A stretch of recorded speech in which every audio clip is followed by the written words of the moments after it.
ke rumahnya aja, biar bisa nyaman ke rumahnya aja. Gimana Nyai? Di rumah aja, bareng sama dokter aja, sama psikolognya juga. Bareng sama dokter sama psikolog. Bener ya, Nyai? Iya. Kita ke rumah nih, Nyai. Daripada di sini kan nggak enak, Mbak Vena mau istirahat. Makasih. Oke, Nyai, tadi kan habis bertemu dengan Mbak Vena membawa dokter dan psikolog, mungkin seperti apa sih Nyai? Iya. Bismillahirrahmanirrahim. Sebelumnya Nyai dan dokter dan juga psikolog mengucapkan terima kasih ya atas kesabaran dan juga perhatian atensi dari teman-teman media untuk mbakku sayang Mbak Vena Melinda. Untuk kondisi fisik alhamdulillah sehat ya, namun untuk psikis sangat down gitu. Nanti secara klinis bisa disampaikan oleh dokter Diki dan juga psikolog Citra. Kalau Nyai pribadi, dari tadi apa yang disampaikan Mbak Vena sangat menyayangkan ya. Ada korban KDRT yang berani speak up, namun kenapa diolah alih sedemikian rupa dengan beberapa ancaman gitu.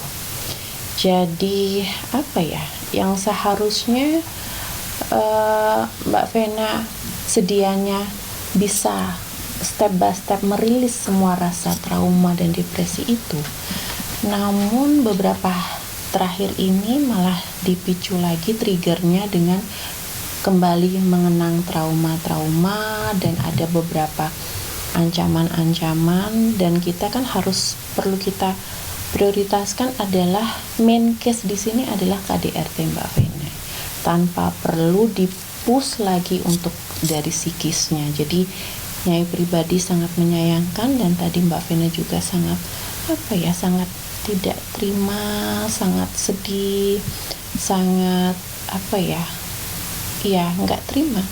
Saya ini korban KDRT, tapi kenapa masih harus diberi beban psikologi yang teramat berat dari ancaman A, B, C, D, E gitu, yang seharusnya itu tidak perlu dan itu sudah case close, tidak perlu dibangkitkan kembali. Oke, jadi Mbak Citra mungkin seperti apa Mbak?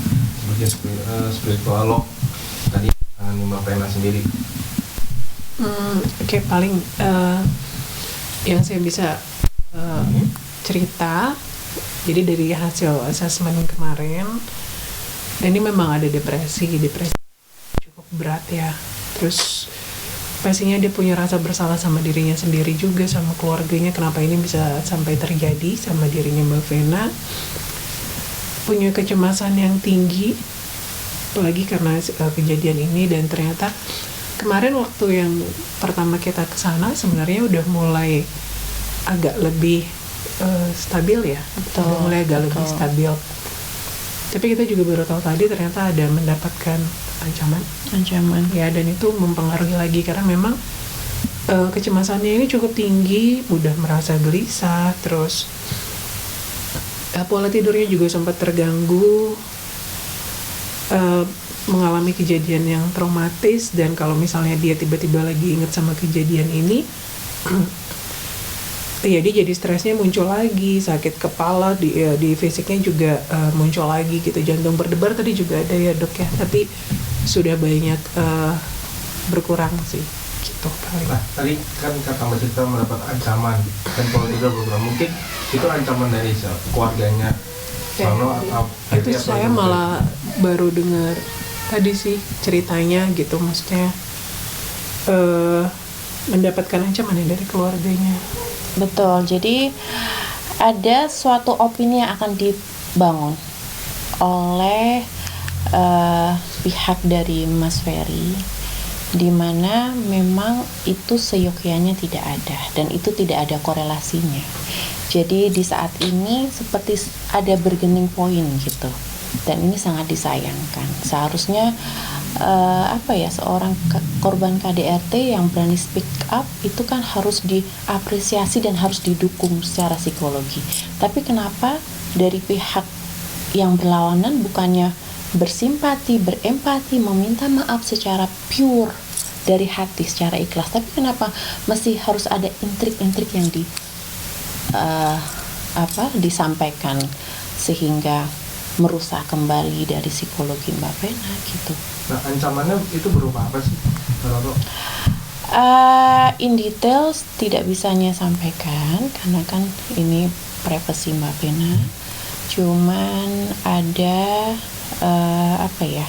sesuatu hal yang katanya aib, padahal ini sudah case close dan bukan aib, tapi digembar-gemborkan dari pihak yang berseberangan agar supaya Mbak Vena mencabut laporan.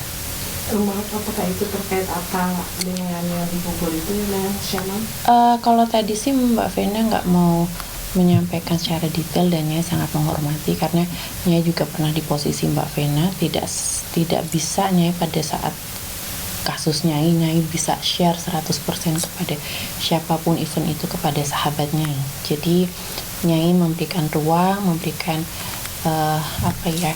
ketenangan supaya kenyamanan ke Mbak Vena itu sendiri. Cuman yang lebih kita concernkan adalah yang seharusnya kan minta maaf baik-baik, kan kita juga sudah melihat video permintaan maaf dan lain sebagainya, tapi kenapa berbanding terbalik dengan apa yang disampaikan dari pihak yang berlawanan bahwa akan membuka sesuatu, di mana Mbak Vena bilang itu case close dan itu tidak benar. Dan kalau misalnya mau ditakut-takutin untuk bargaining point mencabut laporan, Nyai di sini bisa memastikan Mbak Vena nggak akan mencabut laporan. Nah, dokter, mungkin dari penanganannya apakah dikasih obat ke Mbak Vena sendiri atau seperti apa? Jadi hal pertama yang kita lakukan terus terang melihat kondisi awal lebih ke psikis ya. Jadi pendampingan yang kami lakukan secara medis ya seperti biasa pada umumnya, kita tensi, cek tanda-tanda vital semuanya. Jadi di awal sih sempat agak emosional ya, tapi di akhir-akhir udah mendingan lah. Jadi di akhir sesi udah rilis. Yang kita lakukan sih lebih banyak untuk terapi secara psikologis gitu. Tapi ada dokter mau nanya, maksudnya kasih resep obat? Kalau obat-obatan sampai saat ini saya belum resep karena masih bisa ditangani dengan psikoterapi. Nah, ini kan pola tidur Mbak Vena kan juga 2 hari ini kan sangat tidak teratur. Mungkin seperti apa dok pendampingannya? Kalau pola tidur tetap digali juga gimana prosesnya. Waktu tidur kemarin sih udah membaik sih. Tes ini kan dilakukan pada saat seminggu yang lalu ya. Jadi hasil yang dia susah tidur ini tuh paling terlihatnya pada saat tes ini dilakukan di mana seminggu yang lalu ya. Nah kalau hari ini udah lebih bisa enakan sih tidurnya. Jadi juga keluar dari situ udah mulai ngantuk ya. Tapi benernya sih sampai turut berat badannya 4 kg. Betul. 5 malah. Hari ini 5 kg. Tadi sempat diperiksa lagi berat badannya. Iya betul. Nah, Mbak, dari segi mentalnya sendiri Mbak Vena seperti apa Mbak? Segi mentalnya gimana nih? Jadi mungkin gini, mau coba nyimpulin dari yang tadi Nyai bilang. Kalau dari sisi kita, saya sama dokter gini, dia depresi dan dia punya trauma. Ketika dia mendengar umumnya gitu, setiap orang yang melalui masa trauma lalu mengalami depresi, lalu dia mendengar hal yang kurang menyenangkan, bahkan tidak sampai pada yang bentuknya ancaman sekalipun tapi kurang menyenangkan, itu biasanya masih lebih mudah trigger itu apa ya? Memicu kecemasannya muncul lagi gitu. Tadi terus kalau apa tadi? Mentalnya. Kalau mental artinya mentalnya dimaksud gimana nih? Ya maksudnya sih dia saat ini masih stresnya masih ada, emosinya masih ada, traumanya masih ada karena tadi ada depresinya kan gitu. Tapi kalau apakah dia sadar, dia koheren itu apa ya? Masih ini dengan itu mah itu sih masih gitu. Cuma dalam situasi atau fase dia sedang mengalami depresi dan kecemasan yang tinggi, terlebih kalau misalnya dia mendengar sesuatu hal yang memicu itu tadi. Nah ini biasanya masih suka balik lagi tuh kecemasannya gitu. Tapi melalui proses pendampingan yang kita lakukan secara bertahap sebenarnya udah lebih bisa mengelola lagi si emosinya tadi gitu. Terkait yang beratnya 5 kg tadi, itu penyebabnya karena dia nggak nafsu makan atau bagaimana sih, Dok, sama kakak? Iya, kalau dari curhatan Mbak Vena ke Nyai ya. Jadi apa ya, begitu beratnya psikologi yang Mbak Vena alami, berbulan-bulan harus menanggung, menutupi KDRT yang telah terjadi. Berbulan-bulan, utamanya di 3 bulan terakhir ya. Nah itu psikologi yang sangat tertekan, mengakibatkan penurunan nafsu makan, dan memang apa ya Mbak bisa tahu sendirilah, bercucuran darah, sakit hati segala macam, dan sampai sekarang juga masih banyak yang bersangkutan tidak secara brave mengakui, dan malah ada beberapa intrik ancaman dari yang di seberang gitu kan. Itu sangat merusak pikiran Mbak Vena, merusak nafsu makan Mbak Vena. Dan ya Nyai aja tadi sedih banget ya, Nyai masih selalu nangis ketika mendengar apa yang disampaikan Mbak Vena. Tadi makan mau lagi baru sedikit, hanya sedikit. Tadi makan sedikit, terus alhamdulillah juga bisa sholat jamaah bareng. Jadi ya alhamdulillah. Makan bareng jamaah bareng. Nah, untuk pendampingannya sendiri Dok, sampai berapa hari Dok ke depan gitu? Kalau kita program kita tuh sebenarnya panjang ya, bisa 3-6 bulan. Jadi nanti tergantung kebutuhan dan tergantung dari hasil yang kita punya sih. Jadi dari situ dasar kita buat melakukan terapi ke depan sebenarnya di situ. Terapinya apa ya Dok? Untuk mengurangi trauma dari KDRT itu? Terapinya itu mungkin lebih banyak ke di psikoterapi, dan ada terapi khusus lah di dalam psikoterapi tersebut. Tapi kategorinya ini termasuk berat atau bagaimana sih Dok? Berat ya. Untuk depresinya sih berat. Kalau dari asal tes. Apa sih yang membuat maksudnya depresinya sangat berat? Dia Mbak Vena selalu masih memikirkan kejadian itu atau seperti apa, Mbak Citra? Ini kan sesuatu yang tidak dia sangka, sesuatu yang tidak diperkirakan, sesuatu yang awalnya si individu ini merasa ini tuh source of happiness-nya dia gitu, bisa menjadi sumber kebahagiaan. Ternyata kejadiannya berbeda. Di situ aja dia sudah punya perasaan menyesal, bersalah sama diri sendiri, sama keluarga gitu. Ditambah lagi dengan trauma yang dialami gitu, lukanya dia. Dan ternyata ya tadi seperti yang Nyai Roro bilang, itu sudah berlangsung kurang lebih 3 bulan terakhir, mungkin kelihatan mulainya gitu sih kekerasannya itu gitu. Nah itu kan pasti berdampak sekali, dari kaget-kagetnya lah, terus kaget, terus berusaha, oh enggak nih kayaknya masih bisa, terulang lagi gitu ya, makin parah. Yang kemarin itu oke udah nggak bisa, udah nyerah gitu. Dan mengakui bahwa yang saya lakukan itu, keputusan yang saya ambil ternyata kemarin adalah salah. Buat beberapa orang, saya rasa buat banyak orang secara umum itu akan sulit kan, kayak mengakui bahwa Dok kenapa ya saya kemarin melakukan ini gitu.